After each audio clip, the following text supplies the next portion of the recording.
Vous n'avez pas l'impression parfois d'avoir envie d'exprimer des choses et de ne pas du tout savoir comment les dire? Que c'est plutôt l'autre qui vous impose son point de vue et que vous, quelque part, vous laissez faire.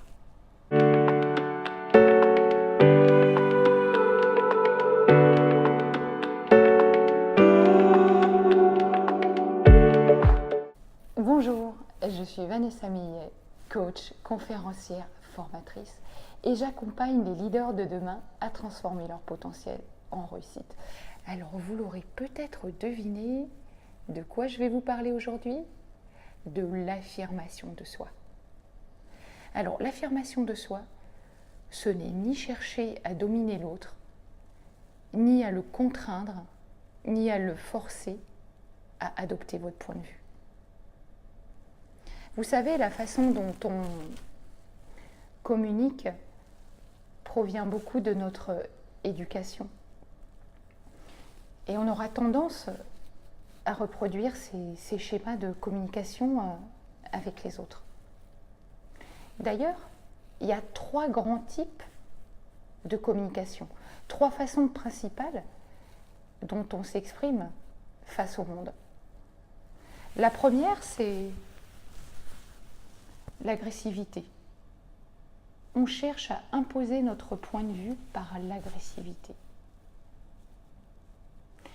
La deuxième, on est passif. Vous savez, le paillasson. On gobe tout, on subit les comportements des autres et on se laisse faire. Et enfin, le troisième mode de communication, il est souvent manipulatoire. C'est-à-dire que d'une façon ou d'une autre, d'une manière détournée, on va tout faire pour que l'autre satisfasse notre besoin en le manipulant.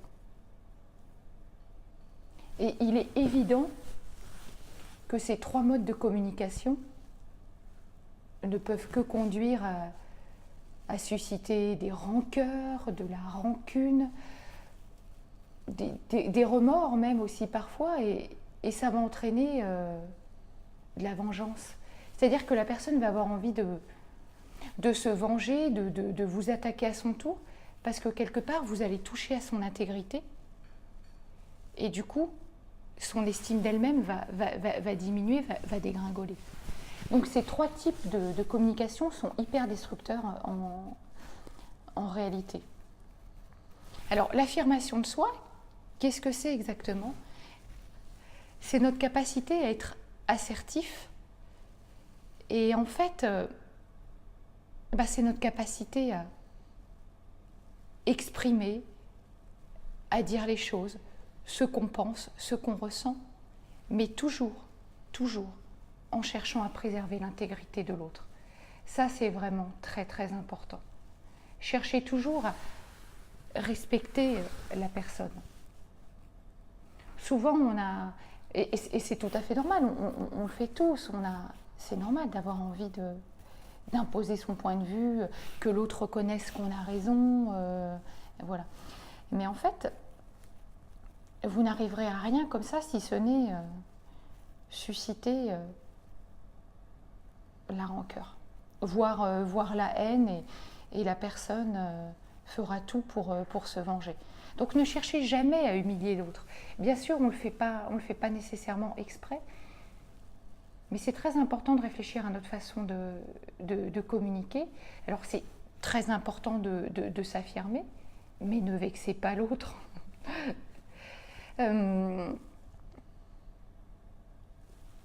Pour arriver à s'affirmer sans vexer quelqu'un, vous savez, quand vous avez une critique à faire, à émettre, et si vous demandiez tout simplement la permission, demandez à l'autre, est-ce que tu m'autorises à te faire une critique? Je peux vous garantir qu'en général, la personne va vous dire oui. Et en plus, elle aura du coup le temps de se préparer émotionnellement. Parce que je ne sais pas si vous vous rendez compte, mais si vous balancez une critique de façon abrupte à quelqu'un, il est clair qu'au niveau émotionnel, ça va avoir un impact fort. Et que du coup, elle va réagir. Elle ne va pas agir, elle va réagir. Et il n'y aura plus de forme de rationalité. Elle va être en réaction par rapport à ce que vous allez lui dire. Et elle va se sentir humiliée, blessée, rejetée. Alors que si vous lui demandez l'autorisation, écoute, est-ce que tu me permets de te faire une critique qui en plus va être bénéfique et pour toi et pour moi et dans nos relations futures, ça va vraiment nous apporter à l'un et à l'autre. Là, je peux vous garantir que la personne va vous écouter. Mais si vous lui balancez de façon violente ce que vous pensez et ressentez, inversez la situation. Comment vous êtes-vous quand on vous balance une critique comme ça, sans prendre de gants, sans élégance? Je pense que vous le vivez mal. Parce que là, du coup, il n'y a que le côté émotionnel qui réagit. Et la personne n'a pas le temps de se préparer. Donc laissez-lui le temps de se préparer en lui demandant. Et puis également, l'affirmation de soi, ça se travaille tous les jours. Tous les jours. Je ne sais pas si ça vous est déjà arrivé d'aller au restaurant, de commander un plat et le plat arrive froid, ou alors votre viande est trop cuite, ou vos pâtes pas assez, enfin bref. Vous demandez un plat, il n'arrive pas de la façon dont vous aimeriez, mais vous n'osez pas le renvoyer. Par peur de blesser, justement, de dire « oh, c'est pas très très grave, ça peut arriver, etc. » Mais quelque part, ça ne doit pas s'arriver. Après, il va y avoir l'art et la manière de dire les choses. Vous pouvez appeler le serveur ou la serveuse et lui dire « écoutez, nous avons eu un super accueil, c'est vraiment génial, votre restaurant est super sympa. J'aurais juste une petite chose à vous dire. Vous savez, là, mon plat est arrivé froid ou ma salade n'est pas assaisonnée comme j'aimerais. Est-ce que vous pourriez, s'il vous plaît, avoir la gentillesse de me remplacer ma viande ou voilà. » Et là, la personne, vous ne la vexez pas. Commencez toujours, en fait, quand vous avez une critique à faire, commencez toujours par un compliment. Dites toujours quelque chose de positif d'abord. Dans mes accompagnements, on appelle ça souvent la technique du sandwich, vous savez, c'est de toujours affirmer quelque chose de positif. Donc, j'ai aimé la présentation, etc. J'aurais aimé davantage s'il y avait eu ça, ça ou ça, mais de façon générale, j'ai bien aimé. Valorisez toujours la personne, même quand vous avez une critique à faire. J'ai envie de dire encore plus quand vous avez une critique à faire. Et entraînez-vous tous les jours. Et d'abord avec de petites actions comme ce que je viens de vous dire. Voilà, il y a un plat qui ne vous convient pas au restaurant, dites-le. Vous n'avez pas envie d'aller à un rendez-vous. Dites-le. Mais entraînez-vous finalement à dire toujours la vérité. Souvent, parfois, on déguise un petit peu la vérité par peur de blesser. Mais en y réfléchissant bien, c'est toujours pire après. Parce que quelque part, ça finit toujours par se savoir.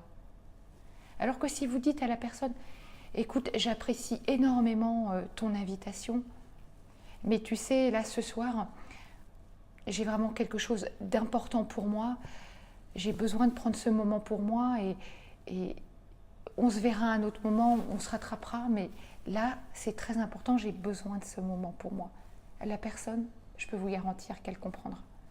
Donc, entraînez-vous tous les jours par de petites actions à vous imposer, à savoir dire non, à vous affirmer sans blesser l'autre, sans imposer votre point de vue. Vous savez, s'affirmer, ce n'est pas être agressif. Vous n'avez absolument pas besoin de l'être.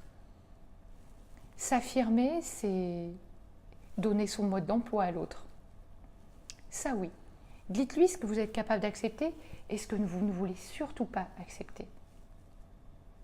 Écoutez, je vous remercie infiniment. Entraînez-vous à vraiment vous exprimer en ce sens et vous verrez, l'affirmation de soi, ça se gagne petit à petit. Mais ce n'est pas en restant assis sur votre chaise, sans rien dire, que vous allez pouvoir y arriver. Donc je vous invite à pratiquer tous les jours. Je vous dis à très bientôt. Ciao.